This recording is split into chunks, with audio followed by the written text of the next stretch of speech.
Laurent Hénart, pourquoi il a fait cette promesse, Emmanuel Macron ? Je pense qu'il a voulu montrer un volontarisme dans la circonstance. Vous savez, en Lorraine, on a eu un drame analogue, même si le monument est moins connu. Et c'est le château de Lunéville. On a un château qui a été bâti sur le modèle de Versailles par les ducs de Lorraine au début du XVIIIe, qui a connu, alors on parle même d'une malédiction du château, une douzaine d'incendies, dont 7 majeurs. Il y en a eu un dans la nuit du 2 janvier 2003. Et à l'époque déjà... tous les élus, le préfet, tout le monde disait on va aller vite.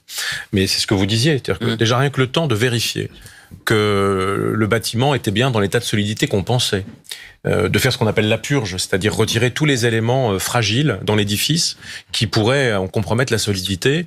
Rien que déjà cela, ça peut prendre effectivement parfois jusque 2 ans. Puis derrière, vous avez le travail des différents métiers d'art qui vont intervenir pour refaire des choses. Et j'ai beaucoup aimé ce que vous avez dit, mon père, sur le fait qu'elle ne sera pas refaite à l'identique. Voilà. C'est-à-dire que forcément, il y a des choses qu'on ne pourra pas refaire parce que le but n'est pas de faire un pastiche. Le but est de restaurer le patrimoine. Et quand on n'a plus de traces précises de telle peinture, de tel élément décoratif, de tel élément de sculpture, il faut peut-être se poser la question de ce qu'on fait à la place. Ça, c'est une doctrine importante, je pense, en France.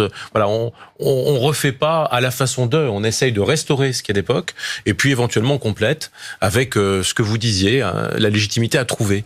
Donc, ça peut prendre, à mon avis, effectivement, un peu plus que 5 ans. En tout cas, c'est